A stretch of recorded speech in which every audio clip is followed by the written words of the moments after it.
O'Donnell, and our panel. Nora. And Keith, thank you very much. And of course, tonight, Barack Obama's speech, really the capstone to this 4-day Democratic convention. A huge night for Barack Obama, arguably the largest audience he will ever have, maybe more than 30 million people watching him tonight as he delivers what will be a very long speech in which he will also say and blast Bush's failed presidency. Rachel, how important is this speech for him? This speech tells us what's going to happen between now and November. It tells us whether or not Barack Obama himself is going to be the agent of the attacks on the McCain candidacy and the Bush legacy that we know the Democrats must be planning between now and November.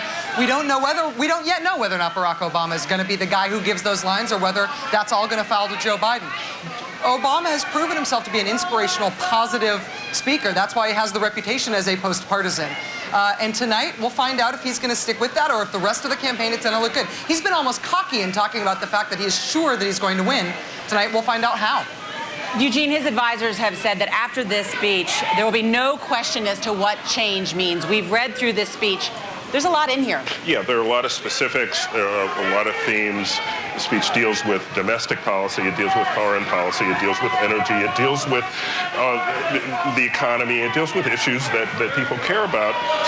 It also does the other thing that we said we expected the speech to do, which is to reintroduce himself to the American people, yes, to tell his story, to explain how he sees himself, who he is, according to him, and give a sense of him as a potential leader.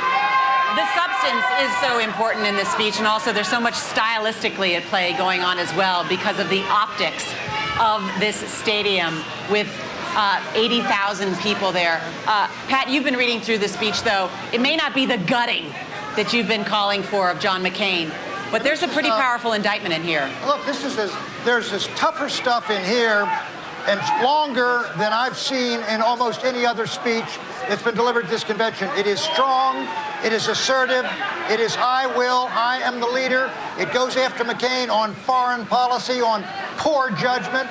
It steeps himself in the tradition of FDR and JFK. Don't tell me we don't know how to defend this country's security. What concerns me is it is very long, and if he wants to stand and get the reaction of the crowd of 70,000, you gotta pause. You can't do as Al Gore did, which is basically read the speech and not care whether he's in a room of 50 people or 70,000. But from what I've seen of this looks good, and I think he can hold him, and it is the most important moment of the entire election so far, and it may be the decisive event of the election. From what I've seen, and I haven't gone through it deeply, I think it's quite a speech.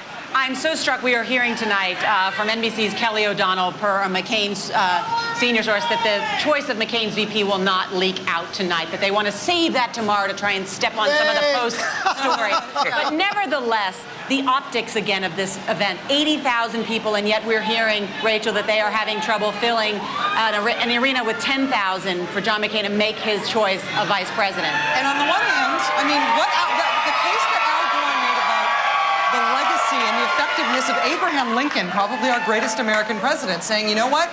One of the things that made Abraham Lincoln a great president was that he could move people.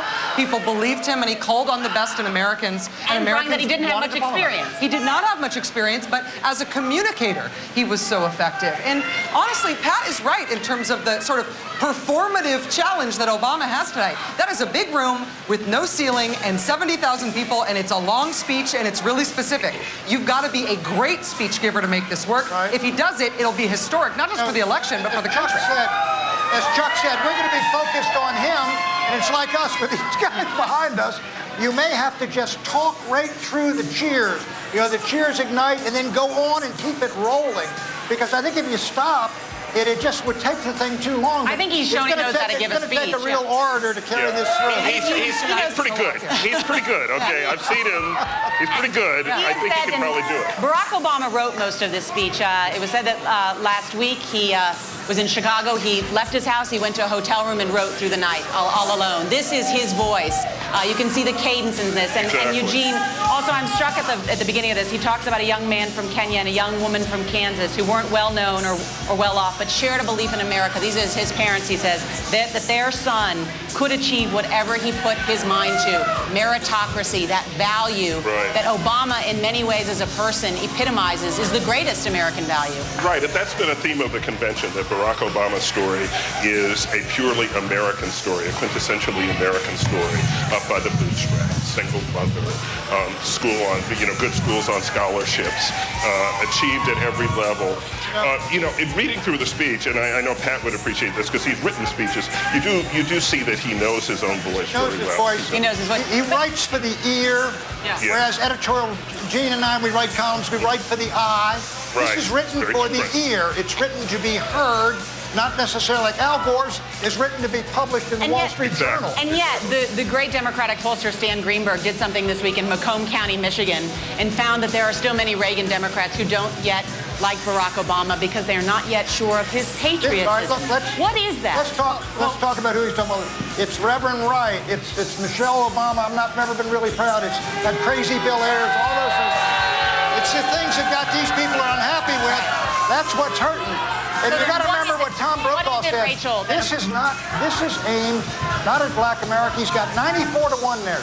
This is aimed at white America, working class, Reagan Democrats who like Ronald Reagan, tough guys. It should be a tough man's speech. And so what did we see in this crowd, Rachel? I was just going to say, the signage in this crowd, you're not seeing people hoisting signs that say unity, Barack Obama, onto the White House. You're seeing thousands and thousands and tens of thousands of American flags. That is a sea of American flags there that they have at Mile High Stadium.